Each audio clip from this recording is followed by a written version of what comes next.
I'm sorry, we were unfortunately rudely interrupted. But so we're back on here live from Experis recruitment headquarter in Zurich, Switzerland. Live with me is Eric. So did I say Eric recruitment or did I say Experis? No, it's actually Experis. So I'm Okay, good. Eric. Yeah. What do Good. you want to know? Yeah, so we were talking about the question of what's happening when a candidate has a gap on their CV, because a lot of people are actually feeling quite intimidated by this situation and feel like they might not be relevant and be considered anymore by recruiters. Yeah. So, what is your take on this?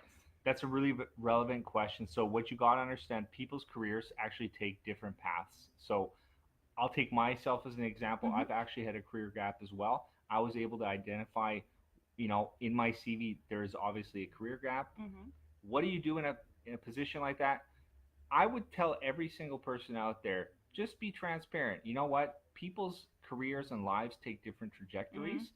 Some people raise kids, some people start a family, some people go traveling in Asia, something I've wanted to do in a long time, but I haven't gotten around to it.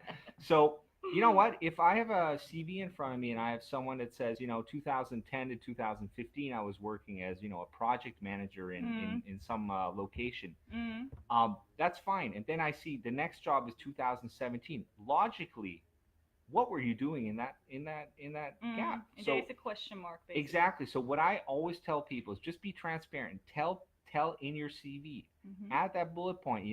I was starting a family. I was traveling. I was starting an MBA. Mm-hmm. Give the information, because HR people, the first thing they're going to see is that person was not working for 2 years. What were they doing? Mm-hmm. And in recruitment, it is so quick. The time the HR person has your CV Mm-hmm. is so quick. You Mm-hmm. literally have 10 Few seconds seconds, yeah. to get on the right pile. Yeah. And the less questions you're Mm. going to have on your CV, the better.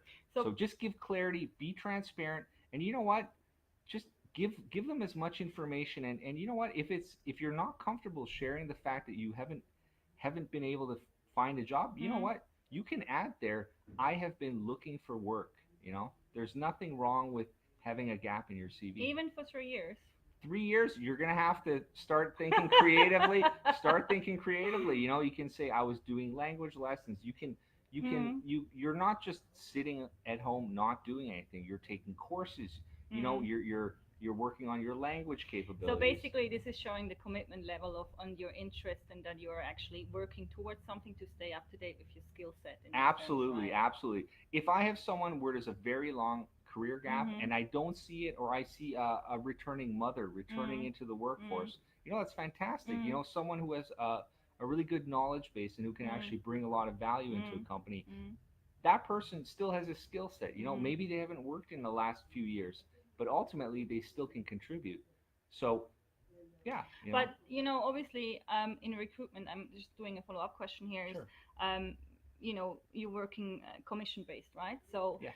the fact is, then if you have a CV like that, and you have 10 great CVs next to it who don't have the career gap, and maybe instead have a great company during that time. Yeah. So what you might generally probably be more inclined to go with those CVs, right? So what can a candidate do to get your attention, basically? To get my attention. So the Mhm. thing is, I love when people actually get in touch with Mhm. me, give me a call Mhm. saying this is why I'm the right person for this Mhm. job. Because if Mhm. you can convince me, ultimately I have to actually convince the client, Yeah. right? So if you can bring me all the information I need to Mhm. sell you Mm. effectively to the client, So that's what I need. basically, it's a bit of a connection, building a relationship with you to a certain extent. I mean, you're not available every day, Recruitment right? is the ultimate Mhm. ultimate networking Yeah. job. Yeah. So you have to be a people person Mm. in this business. Mm. Mhm. People want to work with Yeah. me or they don't want to work with Yeah. me. And if you don't want to work with me, that's fine too. Mm. There's other options open Yeah. for you. Ultimately, our interests actually align. I want you to get that job. Mm. So if we can give clarity, if you have a gap and Mhm. address those issues Mhm. already at the Mhm. beginning, that will ultimately help you in your job search. And don't despair if you haven't worked in a few years and you've been going on a tangent or doing Mm. some other work, Mm. and you're saying, okay, I want to get into something else or Mm. get into what I was doing Mm. originally. You know what? life is short. We're absolutely here to help Yeah. you, and we're here to coach you Mhm. and guide Mhm. you on your Mhm. journey towards Mhm. getting, your next dream job. Basically, you gave me an example before, and I'm just going to say that because I loved it.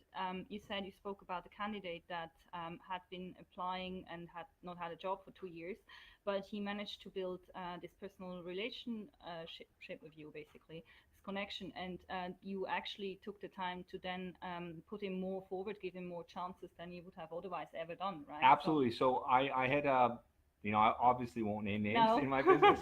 Thank you, GDPR.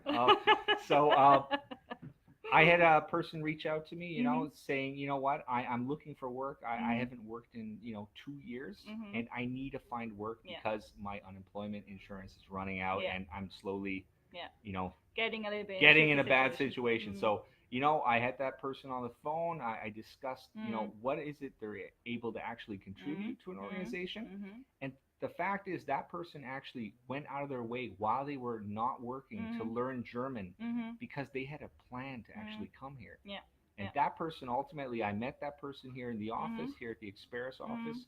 And then I gave him some information Mm. how I would present myself Yeah. on my CV. Yeah. And ultimately, I actually had a role Mhm. open at that time, and Mhm. I took his CV and I Mhm. sent it directly to the Mhm. client. Mhm. And then, lo and behold, the guy got an interview the next day and actually got that position, and he was very, very happy. And that's what we're ultimately here for at Mm. Experis. We're here to help you. Mm. We are here as a resource. We know the market. We actually, Mhm. I'm confronted every single day with people that Mhm. actually Mhm. need to find employment, and Mm. my goal is to actually Yeah. help you get that job. Yeah. And I work together with you as a Mm. candidate. There's Mm. no reason why I wouldn't want to work with you. Mm. You know? Yeah. Yeah. Yeah. Um, then we have a last question, and that one would be so typical red flags for you in candidates at any stage in the recruitment process, Okay, so for basically. me, a giant, red flags, or some of the things that make you less, I guess, attractive to the market is if you look at your CV, and the first thing I see is a picture of a person standing in front of a tree, and there's a distracting background. Those are the kind of things, you take $50, you go to the photographer, you make that little effort. You want to present yourself as a professional on your CV, because ultimately the first impression you're going to give your future potential employer Mm. is the CV. So if you don't actually take the time to get a decent picture, that's for me a huge warning flag. Mm. Another thing is, dates on the CV. A lot of people, I mean, I've seen it all.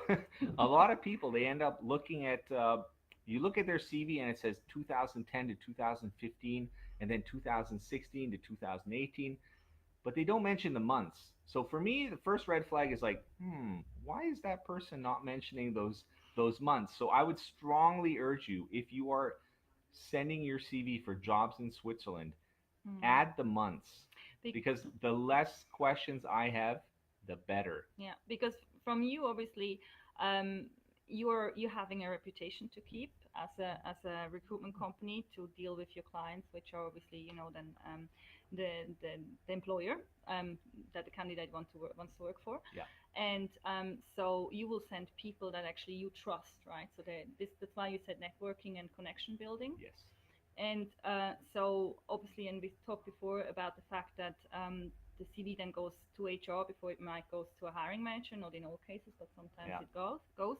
And so you need to make the CV in a way that people understand and don't have too many question marks. The less, What I would tell everyone listening here is, you have to always think, where is my CV going first? Mhm. Who is the first person this is going to, right? Is it a 25-year-old intern with no experience, Mhm. who has limited understanding about the role that has to be filled? Mhm. How Mhm. do I get through that? Yeah. Yeah. So, how do I get through that? Yeah.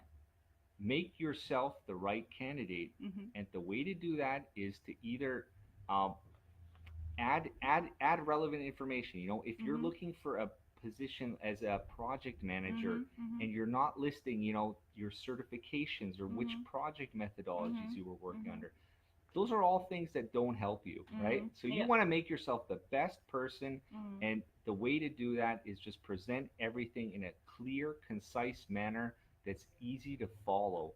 Mhm. If I have to start looking and deciphering your CV to understand when were you working at that company?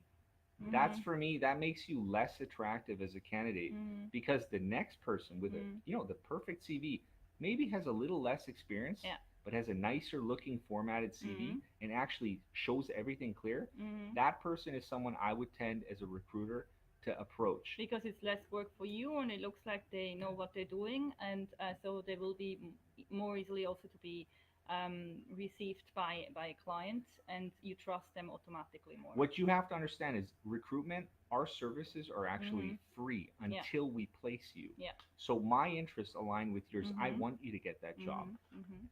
And the way to get that job is to just present yourself in the best, most effective manner. Yeah. Yeah. Got it.